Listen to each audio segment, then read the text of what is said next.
It is my exquisite pleasure to tell you that although, yes, of course, to you, to kind of everyone, that is the theme music for Curb Your Enthusiasm, what it actually originally was, I learned this today. This is not something I've been carrying around with me for a while. It's a song called Frolic. It's composed by Luciano Michelini, an Italian composer. It was composed in 1974 for the film La Bellissima Estate, where it was it was kind of the theme of one of the characters known as the Barone Rosso. I found a clip of it today, too. Once you know that, then it's sort of, yeah, that is obviously from some kind of comic Italian movie. Anyway, it is the theme of Curb Your Enthusiasm as well, which is now in its final season. If you're listening live on Friday, we are just a couple of days away from the final episode. Here's how I contextualize that today. When Curb Your Enthusiasm debuted under its actual title, we were a month and change away from hanging Chads in Florida. And did Gore win? Did Bush win? That's how far, to me, that seems so long ago, because it was so long ago. Anyway, here to say considerably more nuanced and profound things about it is Katie Baker, senior staff writer for The Ringer. Welcome to our show. Hi, thanks so much for having me. On my drive over here, which is not a long drive, I was listening to, I guess, your putative boss, sort of, maybe, Bill Simmons interviewing Larry David. And they talked for like 4 hours, I would say, about sports. It was really kind of astonishing how much Larry David knows about, the minutiae and history of sports. Go ahead. Yes. So, I don't know even exactly know where to begin, but I think maybe just to talk to you initially about what it is that you like about Curb Your Enthusiasm. You write from the point of view of a critic and a culture writer, but also from the point of view of a fan. Yeah, I mean, you hit it on the head even with that intro, in the sense of, Larry David, who we all know as one of the creators of Seinfeld, one of the most important, shows that we've ever had in comedy, has this show about himself, and he inserts all these things about his own life. I mean, even in the most recent episode, he brings up the Rangers, and he's always been a sports fan. And then at the same time, his life also involves all kinds of mishaps, misunderstandings, beefs, longtime feuds. And I think the fact that we have just come to know this character over literally a quarter century just has made this not just a show, but kind of a part of American life. There's so many things from the show that come up in everyone's daily lives, and whether they agree with Larry or disagree with Larry. And I think one of the beauties of the show is that often you're on both sides, sometimes even in the same episode. Yeah, no, and we'll come back to that. I think it's a point that you make, and it's an important one. I think it's easy to miss. I have to sort of confess that I kind of come and go from the show. There are seasons I haven't watched. There are times where the vibe of the show is not right for whatever mood I personally am in. But I mean, watching it to get ready for the show, I was reminded of some of the stuff that I've liked about it. And one of them is this almost Talmudic palpation of the undocumented rules of life. Right. One of the things that this show has been very much about is when somebody says no gifts for a birthday party, do you bring a gift anyway? When can you leave a social gathering? If you're tired of it, what do you have to do? I mean, all these things, that come up in supermarkets and restaurants and they're never spelled out anywhere. It's kind of up to the characters to discuss what the rules are. And to me, there's something not only ingenious, but a little profound about that enterprise. Yeah, absolutely. I was thinking about one of my favorite episodes, which is an early one, where you kind of see both sides of it. It's the episode where Larry's deciding whether to hold the elevator door for someone or not. And kind of, we've all had that feeling where you hold it too early, or and the person has to do the half jog, and then he does, and then the person gets to the doctor before him, and even though his appointment is before theirs, they get to go in first. And so he's now been punished for doing the right thing, which is kind of a recurring theme. He gets punished for doing the right thing, he gets rewarded for doing the wrong thing, and vice versa. But yeah, it really has. I mean, there's so many times in a social situation where you think every time I put down a a cup on a wooden table. I think, do I respect the wood? Just all these little, and Seinfeld was the same way. But it does. It makes you think about what of our social customs are for a reason, what are just for show, and what happens when someone, talks about the difference between the two. Sometimes it can offend people or shock people. I think another thing I would say that for people who like Curb Your Enthusiasm and wonder what to do when it goes away, if you've never watched the Larry Sanders Show, and maybe also it's Gary Shandling Show, another Gary Shandling product, I think there is some spiritual progenitor quality that particularly Larry Sanders Show has to Curb Your Enthusiasm. And one of the things that they share, although Curb Your Enthusiasm takes it several miles further, is that weird blurring of reality where you have these just off the hook cameos by Salman Rushdie and Barbara Boxer and my cousin John McEnroe. He's not really my cousin. Dr. Phil, Bill Buckner, Michael Bloomberg, Chris Martin from Coldplay, Alexander Vindman, one of the major figures in the first Trump impeachment, Mika Brzezinski, Stacey Abrams, and of course in the penultimate episode, Bruce Springsteen. Who, I mean, if you can get Bruce Springsteen, I guess you can kind of get anybody, but, and who seem to kind of know very well the rhythms of the show and how to argue with Larry about whose cup of water that is.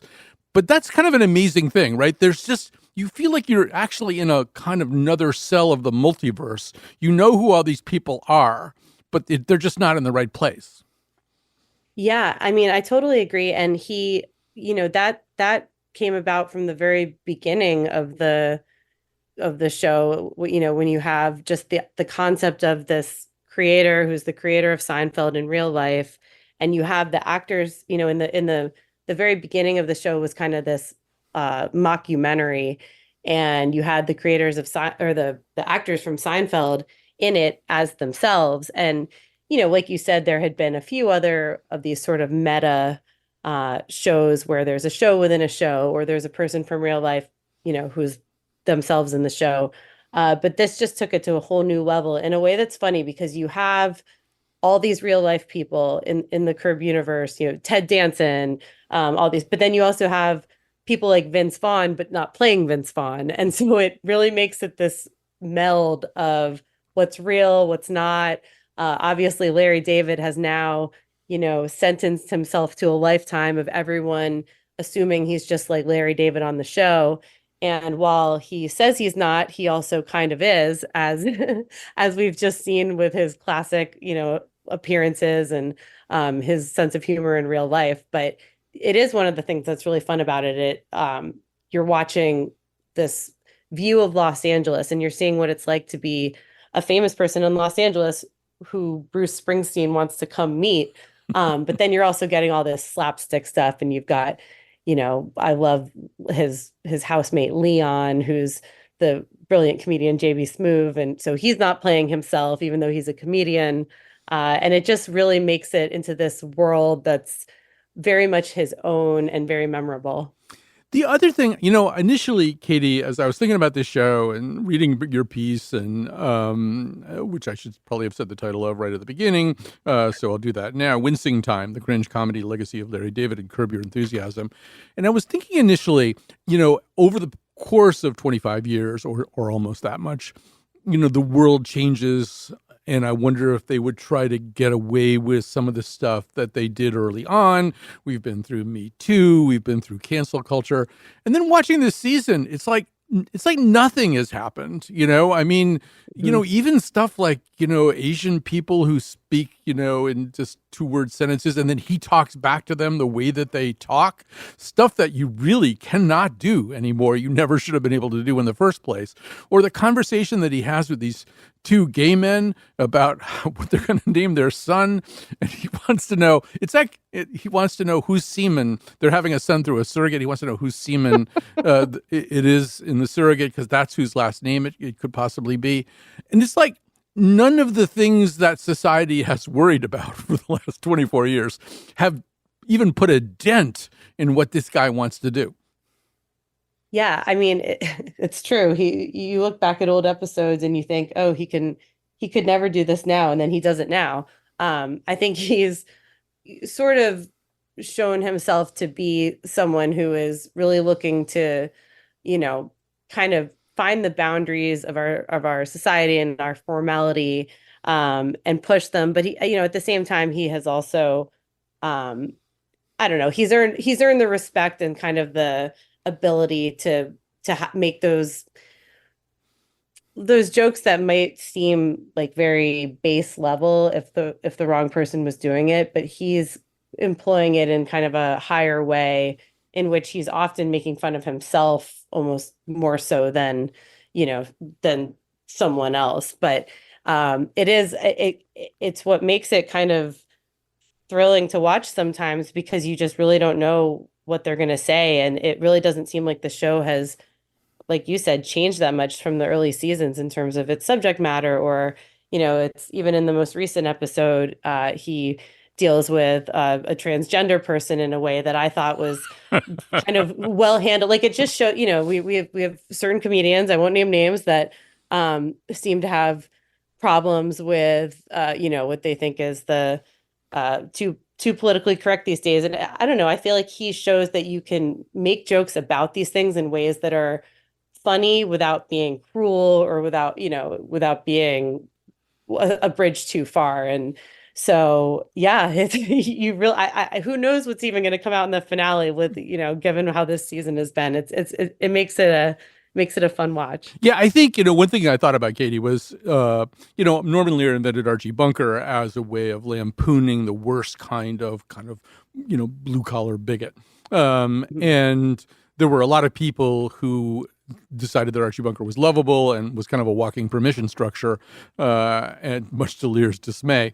But I don't think that's exactly what's happening with Larry David, because everything in this show is a boomerang. It's going to come back and hit Larry in the head sooner or later. Like the transgender thing, we don't want to spoil it too much, but it's really his discomfort and something that comes out about the past and the way that he handled a certain aspect of sex. And everything is going to hit him in the head sooner or later. He might seem like he's the guy throwing the boomerang, but it's just coming back to smack him. And maybe that's what ultimately redeems some of the really transgressive sounding stuff. Yeah, absolutely. I mean, I think in some ways it's a nod to the hypocrisy of certain, I would say limousine liberals, but with Larry early on in the show, the early Prius, that this dates the show. It was back during the Prius and when he first got a cell phone, but showing these Hollywood people that are very liberal in their lives, but still have these hangups, I think is a good way to also lampoon kind of the other side of the pendulum from an Archie Bunker. And I think he does it effectively. And yeah, you do always know he's going to get his comeuppance in some way.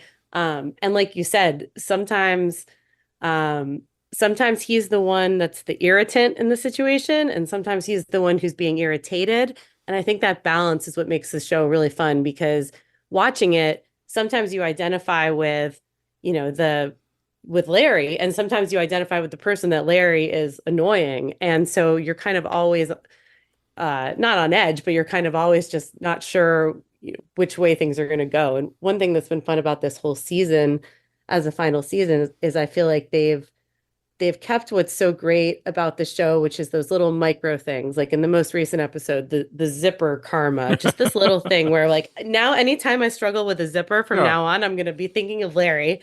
But then you also have this whole season long arc that's obviously winding up to what will, I'm sure, be quite a conclusion. Yeah, I think, one other thing, and our producer Lily Tyson wants us to specifically talk about cringe comedy, but before we get there, one of the other micro things, I think, is just, once again, that almost lexicographic interest in language. What do certain words mean? We'll play a little clip from the first episode of this season, but I think you and I have a couple of phrases we want to talk about, too. This is a one cat.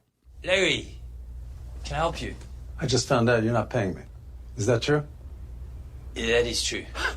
Are you kidding? Larry, I'm not paying you because you're in violation of your contract. Violation of the contract? What? You said you were going to be cordial. You weren't cordial. I wasn't. You're saying to me, okay, that I wasn't cordial? I most certainly was cordial. Do you know what cordial means? Yes, I know exactly what it means. It means to be polite, to be friendly, and not to tell people what you really think of them and what they all were. Yes, that's cordial. You were not cordial. So there's almost just the repetition of the word.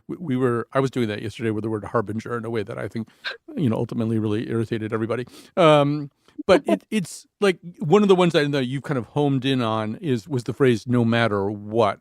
This comes up in an episode where a hostess, I think it's the original Funkhauser, Bob Einstein's wife, she tells Larry not to let her eat the delicious desserts that she's made, no matter what. And Katie, you take it from there and explain what happens.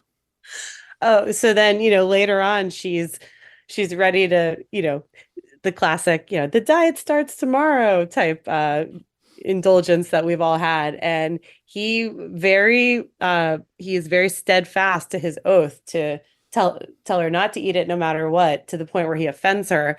And I love that because it just was such a perfect, calling out of this thing that we all say that no one listens to. What happens when someone takes it completely seriously?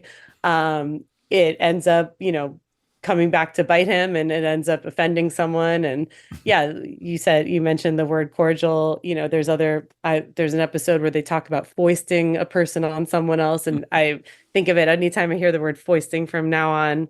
And yeah, he's always had such a great just command of these little idiosyncrasies of our language and our culture. And really just finding the strange little loopholes in them, or the opposite, like not letting there be any loopholes, and showing what happens when you do something like that. By the way, Katie, I totally get what you mean about how you kind of hear footsteps after one of these phrases or words gets used. For me, it was having said that, because they kind of expose having said that as something that is the prelude. It follows a compliment, and then it's a prelude to the inversion of the compliment. Yeah, it's like warning sign, what's about to come. I can't even say having said that anymore because it's just so obvious what I'm doing. So, we are running a little bit short of time on this segment, but I think we do need to talk. First of all, we should say that the cringe comedy and the Larry David persona, it is unclear how well contained that is. We discovered that over the past weekend when he showed up. I'm in Connecticut right now. He showed up at a basketball game and, first of all, hung his legs over the kind of partition that was in front of him, and then started heckling the coach of UConn, Dan Hurley. So it is unclear where fake Larry and real Larry begin and end. But there is a lot of other stuff now that's out there that one could think, whether it's Nathan Fielder or Tim Robinson, these things probably are kind of children of Larry. But give me your take on that. Yeah, I mean, as you said at the beginning, just to look back at the fact that the show first aired, in like 1999, 2000, how much things were different. I mean, one thing that stood out to me, I went back and read the reviews of the show when it first aired in 2000, and not a single one, New York Times, Wall Street Journal, Salon, all these places, they didn't use the word cringe at all. It wasn't, at these days, that word is a noun, it's an adjective, it's a verb, it's, everything is cringe. And at the time it was, we obviously had words like cringeworthy, but it just wasn't this kind of entity in our culture. And, I was looking at other shows that you think of or other movies in that realm. And, the British version of The Office came out in 2001. The American version wasn't even until 2006. We think of that now so much, that kind of style of comedy and the sort of shaky camera and the awkward pauses. Even like the movie Meet the Parents, which I think of a lot as like a cringe movie, that came out basically the same time as Curb Your Enthusiasm. So it really was like an early progenitor to all these other comedians that have now, in a really interesting way, it almost reminds me of the way Olympic athletes get faster, higher, stronger, like each time. It's gotten to the point where now I watch some of these new shows like The Curse by Nathan Fielder, which is brilliant, but it's hard to watch. Like I'm like, my toes are curling, and one of Larry David's associates, Larry Charles, called him probably, quote, the most impactful television thinker of the 20th century. And I think you can add the 21st century to that too, because of just the sort of mood of so many comedy and comedic shows that we have now. I think you can really trace back to Larry's work. All right, we have to stop there, but this has been fascinating, and I really do commend to our readers your piece. We've been talking to Katie Baker from The Ringer. She wrote Wincing Time, the cringe comedy legacy of Larry David and Curb Your Enthusiasm. Katie, thanks so much for doing this. Thank you, and here's to a great finale. Okay, we're going to take a little break. We're going to come back. We're going to have two members of our regular Nose team on to talk about this particular brand of comedy.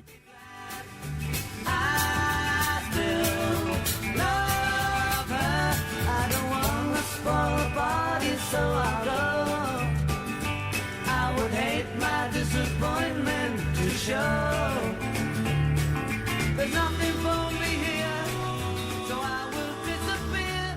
If she turns up while I'm gone, please let me know.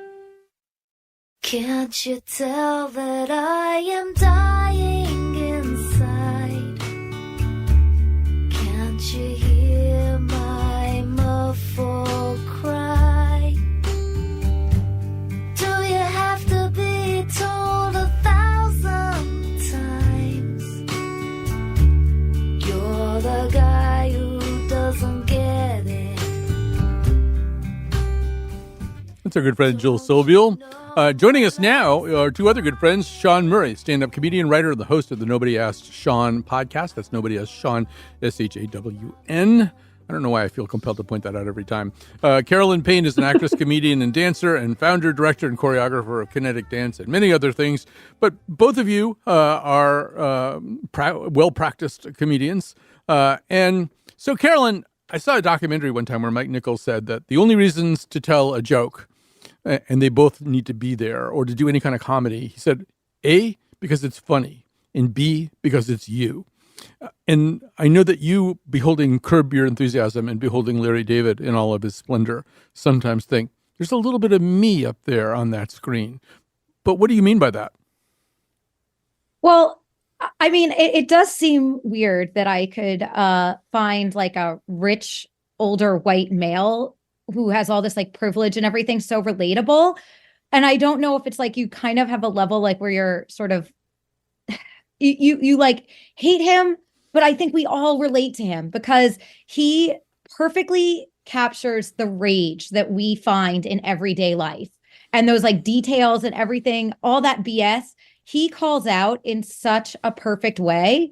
Like just those little things that I personally hate and you know, try to find the comedy in and to like write with and find things like when those people were making out in front of his window and he bangs on the window and tells them to stop making out and like move along. No one wants to see that. I would have done the exact same thing. I don't want to see somebody else being happy and, you know, you don't need to be doing that. Or, you know, just all those, every moment that he is able to take and kind of build into this through line for an entire episode is something that I find, I sit there and I'm like, yes, Larry, I feel you. I'm with you. So when I hear this being called cringe comedy, there's a level where I'm like, wait, I don't understand. It's relatable comedy. So maybe that's concerning about who I am. Well, maybe it is. But Shawn, take this wherever you want to go with it. Well, yeah, I think what Larry does so well is that he keys in on the parts of life that like, it's like social norms that we didn't all agree to, or like parts of life where it's like we've all agreed to this, but why? You know, like why is it this way if we all recognize that this is not the way it's supposed to be done? Which I think is why I think he is so relatable to most people, even in it being cringe, you know, as we say. But I think that the cringe part of it is because Larry is willing to be steadfast in it in the way that most people aren't, like in real life. Like most people, like, you know, I'll just let this moment subside. Larry's going to sit in it, and I think that's the ways in which, like, I see he, like, it mirrors like somebody like Nathan Fielder, which I always say, like, Nathan Fielder's strongest comedic sensibility is that his commitment to the bit. He's not going to give up on this idea or this uncomfortable moment. It doesn't bother him. You know what I mean? And that's what it feels like with Larry. Like, this doesn't bother me as much as it bothers you. So I'll just, you know, I'll take whatever, like, whatever flack I'm going to get for it because it doesn't matter. You know what I mean? I think this is right, and I'm going to stick with it. I think the other thing about this, Carolyn, or one of the many other things about this, as I've been thinking about it for this show, is that it seems like a pretty simple concept. And it seems even simpler when you know that the premise is set up, but the lines aren't necessarily written. A lot of this stuff is just kind of worked out in front of the cameras. But I think there's also, I mean, maybe it gets back to what you said originally about all of us have this in it. I know you've been enjoying Ted Danson, who's been doing this for and it really kind of spills over really from Seinfeld, where they were used to complain about Ted Danson all the time. But we've taken this kind of affable, aw shucks guy, the guy who was Sam Malone in Cheers, and as somebody from the New Yorker said, there's a certain pettiness and malice that Ted Danson is beginning to exhibit that I think maybe has allowed him to be a better actor and to pursue other kinds of roles, like The Good Place.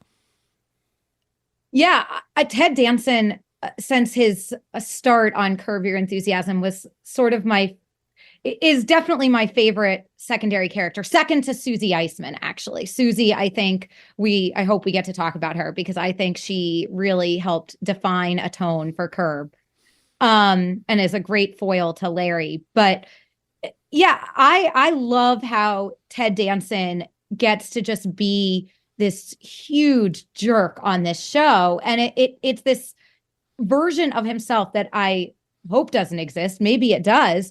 But I think that's one of the things that Curb does so well, is blur those lines of reality, because you have so many actors playing themselves or a heightened version of themselves, and then you have actors playing a character. So there's this really fun field where, when you know that it's all improv and what they're bringing to the table, this working on a show like Curb must be just such a playground for these people. Absolutely. So, Shawn, since she brought up Susie, let's hear a little bit of Susie. This is from much earlier in the run. This is season 2, episode 7. You're going to hear Susie, what she does so rarely, which is yell about something. This is B1.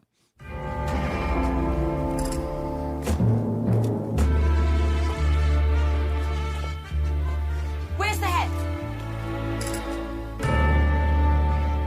I know you took the doll's head. Where is it?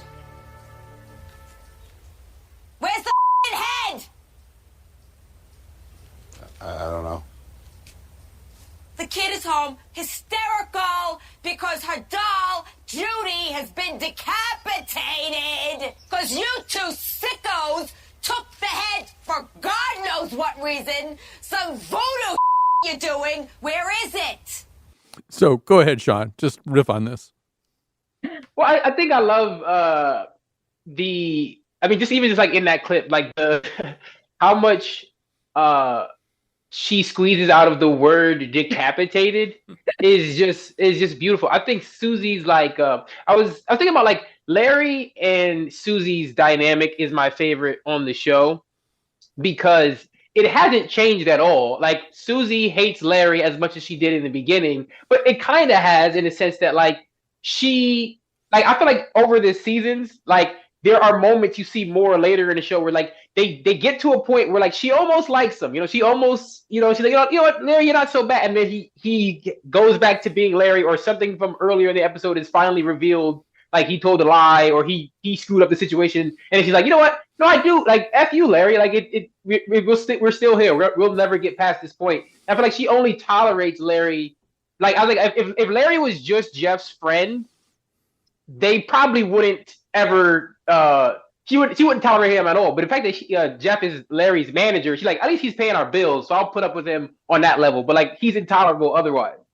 Yeah, I think also, Carolyn, Larry is often up there at an 11, but Susie can go to 13.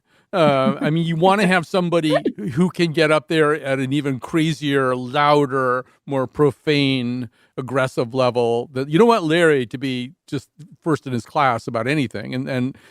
But to Shawn's point too, there's something going on in this season where she's selling caftans and she has billboards, and something is being sprayed, a body part is being sprayed onto the billboards. And you see exactly the dynamic that Shawn's talking about, I think, which is that Larry is amused by this. And he also thinks it could be a big plus. And he's right. And she kind of has to meet him halfway on this. This humiliating thing is being done that is going to be actually very lucrative. Yeah, I love the billboard thing. And FYI, I found out you can buy Susie caftans. They are actually selling them. So if that is something that you think you need in your life, Christmas you is can... only 9 months away. You're wondering what to get Carolyn Paine. Now you know. Yes, just sliding that in there in case, just in case. But you know what Shawn said about her vocal prowess of how she enunciates things, and combined with her accent and just the creativity of foul language vocabulary she is able to put together to really drive her point home. Really, because Larry almost does seem kind of he's like quiet. It's like an understated rage next to Susie.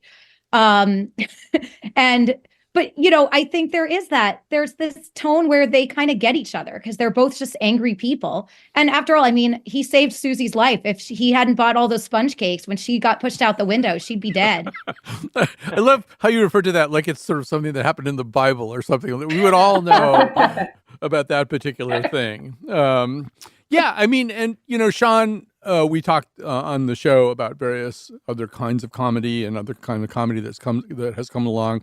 And I can't remember whether you were on the episode where we talked about I Think You Should Leave, the Tim Robinson show. Although if you weren't, can't imagine why you wouldn't have been on that.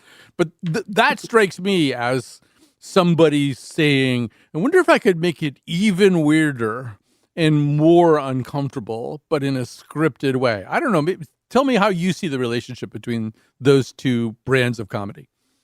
Oh, I think that's absolutely true. I think You Should Leave could not exist without Curb Your Enthusiasm, and I think You Should Leave is part of the reason why Curb Your Enthusiasm needs to end. Like, I think Larry even recognizes that, which is like, I Think You Should Leave is what that is in the modern setting. And I think like Larry even talked about this a little bit, where he's like, the Larry David character on the show is not who I am in real life. And I think the part of the reason why Curb can't be as incisive in certain ways as it once was, or like as button pushing, not that that's its full intention, but it's like the reason it can't be that is because it's not at the forefront of what that is anymore. You know what I mean? Larry is not completely outdated, but it's like he's not young enough and engaging enough with the world to recognize the ways in which someone would be like that uncomfortable presence. But I think You Should Leave is brilliant. It's almost the inverse of the situation where Larry in Curb Your Enthusiasm wants to be like, hey, I'm right about this, and you guys are going to recognize it. But he doesn't care if he's liked. Whereas Tim Robinson's character, I think the brilliance of I Think You Should Leave is that like, it's called I Think You Should Leave, and literally every character he plays in every sketch is the person that you want to leave the room. Like please get out of here. But he doesn't want to leave the room. He really wants to be like, hey, like he wants to be liked so bad. And I think that's so true of like that type of person in today's world, where it's like, no, like please accept that I don't suck. Like you guys just give me a chance. And I think, I don't think we could ever have that show without first having Curb Your Enthusiasm. But I think that's also part of the reason why it's like we won't miss Curb as much as we might have, like if it went off the air 10 years ago, because there is I don't want to call it a replacement because you can't replace it, but it's like there's something that kind of fills that space. Yeah, and that and Fielder, I think, and other people are going to lead us into new territories of discomfort. And Carolyn, one of the things that I was thinking about getting ready for the show and watching the final season is whether there are things that he can't get away with, because he tries to get away with everything. Now, I'm going to have to describe this next thing rather delicately, or as delicately as it can be described. But there's an episode where Larry, who in real life I think is 76 years old, hooks up with a character played by the actress Essence Atkins. And there's I don't know. It's the downtown thing. But I was looking at the two of them and thinking, I mean, Essence Atkins is about 52, but she looks like she's maybe 40. I don't know. I thought, how are we supposed to relate to this? Is this kind of Larry's fantasy that a really attractive black woman who's much younger than he is would be interested in him? Are we supposed to be just grossed out by it, which I sort of slightly was? I don't know. It's like he seems to be able to get away with almost any kind of fantasy, maybe because the fantasy is immediately so self-puncturing. Yeah, I got nervous there because I feel like I'm always set up on this show to accidentally say some bad thing. I was like, please don't make me describe this. No, I think that they address that on the show a lot. Like, how does he get these women? Like when he says that Sienna Miller is into him, and I think it's Susie. It's like, no, she's not. Because how and why? I think the whole run of the show, we've seen him just get women, ever since he and Cheryl broke up, we've seen him get women that are just like unthinkable. I mean, I don't know. I'm not going to say that I would like take the opportunity to be with Larry David, but like I could understand there'd be some appeal. He probably would be an amusing time. But as far as like Larry having these crazy hot girlfriends and situations and being able to kind of say and do whatever he wants, it does seem, in a world of everyone being canceled, it is impressive that Larry David just like goes right on that line where he just doesn't cross it and doesn't manage to get canceled. Yeah. So he goes what many people would say he's over the line, but somehow or other he is also bulletproof. So yeah. Shawn, one of the things that we've only had a chance to allude to, I mean, a lot of the stuff that we talk about that we might compare it to, whether it's both versions of The Office or Arrested Development or I Think You Should Leave, those are all scripted shows. And one of the unusual qualities of this show is there is a kind of rawness because so much of it is improvised out of a basic overarching storyline. One of the things that I've been enjoying this season, there are a number of moments where Leon, the character played by J.B. Smoove. J.B. Smoove clearly improvises in a way that catches David off guard, and he just bursts out laughing. And they keep the take because the laugh makes sense in that context. And I almost can't think of another show or brand where you could get that exact feeling. You made somebody laugh in a way that made sense in the scene, even though it's not in the script. Well, I think that's a testament to the world that Larry's created in Curve, which kind of addresses the point about like how could he be dating Essence Atkins, but also just how like JB Smoove in real life, but Leon in the show specifically is so funny and so outside of what Larry is most commonly experiencing, like the type of people like Ted Danson won't say any of the things. You would never say, if you put all the words that J.B. Smoove has ever said in life into a pile, and you put the same pile of words for Ted Danson, there would be like maybe 7 words that they've ever shared. You know what I mean? Like they're just so wildly different that like it would be that like you can't. I can't imagine a situation where he would say these things and you wouldn't laugh. And I think it's one of the things that you get into the editing room is like, you know what? Like I think I would laugh at that, even if it. You know what I mean? Like I think that's part of the Curb thing is like. There is even though it's partially scripted and it's it's a TV show, there's an idea of like this is sort of as close to real life as you're gonna get. So in real life, you don't hear something the funniest thing you've ever heard and just like shrug it off. You actually would laugh. You like you would, or you would even say like that's ridiculous. Like he said that to Leon all the time. Like what are you talking about? That's crazy. But he's laughing because like it is funny, and I think that even goes to the point of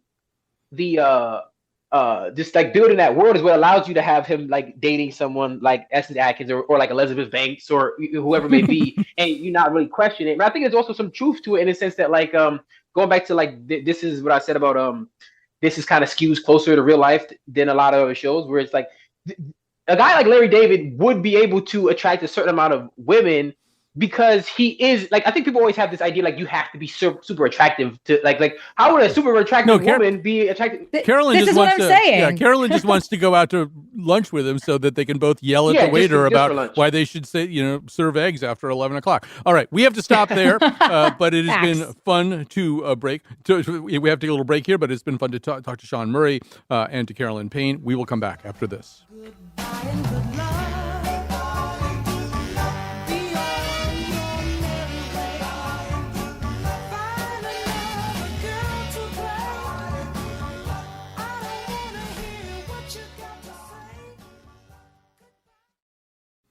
All right, time to thank our technical producer, Kat Pastor. Senior producer, Lily Tyson, is the producer of this episode. We're going to end the episode with the conversation about actual real-life awkwardness. To do that, we are going to talk to Tai Tashiro, a psychologist by training and author of the book Awkward, The Science of Why We're Socially Awkward and Why That's Awesome. So, Tai, I have to begin by saying that I am notoriously socially awkward. And it strikes me that when we talk about awkwardness, whether it's in the context of Curb Your Enthusiasm or in real life, there's really kind of a three-part structure to it. There's whoever or whatever is creating the awkward situation. And then there's the situation itself. And then there's the person who's being made to feel awkward or uncomfortable. But maybe you could say a little bit about how you see that. I know you even watched a few episodes of Curb Your Enthusiasm to get ready for this. I don't know. What do you see in all that?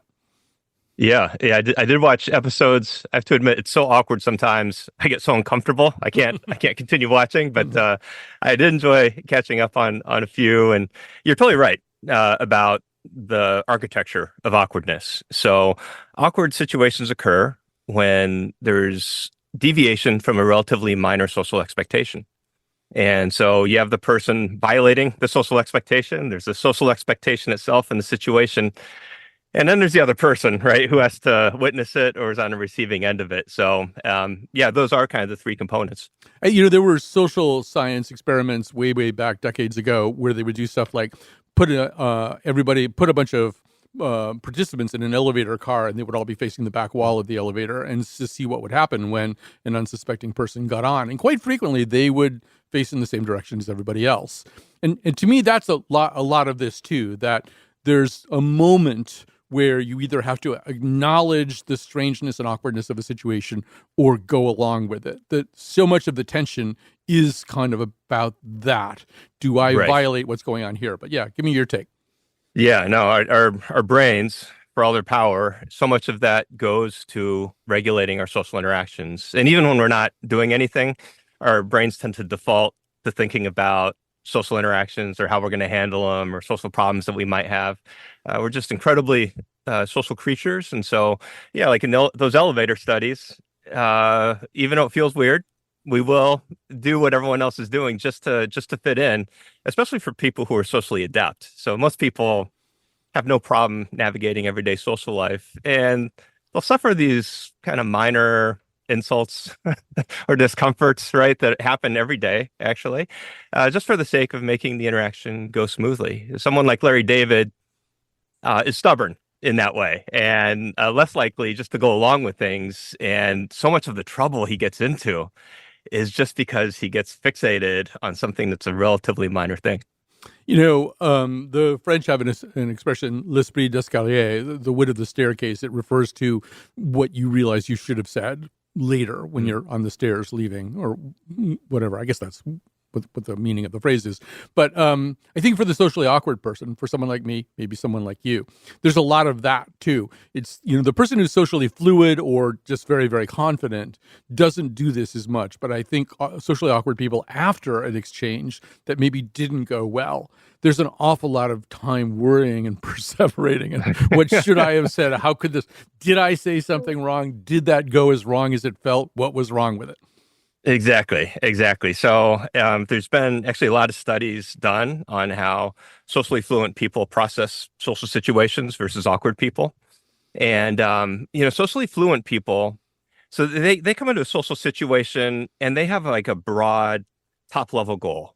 Like, I'm at this party. I'm supposed to get along with people so I can get paid to be here for this appearance. And so let's just have things go smoothly. And then they'll improvise, usually without much problem, right? To meet that broader goal. Now, awkward people, someone like Larry David, they almost by default tend to process social situations bottom up. So everything's fragmented. There isn't that fixation on like a broad goal, like let's just get along here. Rather, they get fixated on details. There was an episode where his optometrist dropped some pirate's booty, a snack on the floor. And I even love the camera work that just zeroes in on this non-social object, and then he gets really fixated on it and gets rigid and stuck on it. And so even in some of these fMRI studies where they watch your brain in motion, they can see that, awkward people are actually really interested in getting along. They really want to do the right thing and do the right thing for you. But one of the things where they get tripped up is they have less ability to access the parts of their brain that are improvisational and flexible, and they tend to get stuck in these kind of rigid social rules. Yeah, I think also, I wasn't surprised to find out from my producer that you hadn't heretofore watched Curb Your Enthusiasm, because I think I'm a socially awkward person, I find Rosemary's Baby hard to watch. Now, just quickly to review the plot of Rosemary's Baby. It's a horror movie. Mia Farrow's character is pregnant.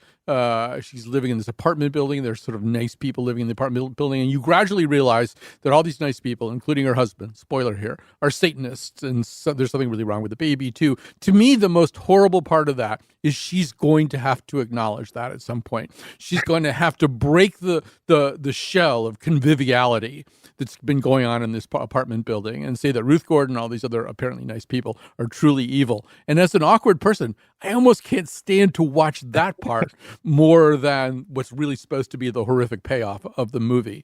Exactly. Yeah, go ahead. Yeah, no, there's that vicarious emotion, right? And you can even see in some of this research that the parts of the brain where the person is experiencing embarrassment, if they're doing the awkward act, the people witnessing it are having this parallel kind of activation where they're feeling it viscerally in the same kind of way. So it can be incredibly uncomfortable and unpleasant just to watch somebody else, even on TV, right? Engaged in a awkward moment. I'm glad you bring up that episode, because one of the things I was thinking about is that this genre of cringe reminds me so much of horror movies in the sense that, it's unpleasant to think about getting killed, for example, but we still watch horror movies, and there's something thrilling about that. And this cringe genre, to me, actually really parallels the psychology of horror movies, in that we don't want to be embarrassed all the time, but yet we're somehow drawn to watching somebody else do it. Yeah, I think if we're socially awkward and we're watching these situations, it is a horror movie, It is watching Curb Your Enthusiasm is kind of a horror movie. It's the stuff that the socially awkward person goes through life hoping very much to avoid. Yeah, exactly. I think, that was part of my thought. I thought, well, if you're socially adept, you could probably watch this and think that would never happen to me. Mm-hmm. But I sat there watching it thinking, oh, wow, this is real life. Right. right here. Yes, Ben Stiller just got stabbed in the eye with a toothpick. What am I going to do? Anyway, Ty Tashiro, so great to talk to you. Thank you for sharing your expertise, psychologist by training, and author of the book Awkward, The Science of Why We're Socially Awkward and Why That's Awesome. And we will say thank you very much for listening. Thanks to Lily for producing, Kat for tech producing, and we'll be back next week with lots of fun. She said my spirit doesn't move like it did before. She said that I don't look like me no more, no more. I said I'm just tired. She said I'm looking like a bad man, smooth criminal. She said my spirit doesn't move like it did before. She said that I don't look like me no more, no more. I said I'm just tired. She said you're just tired. And I said I saw you in the water.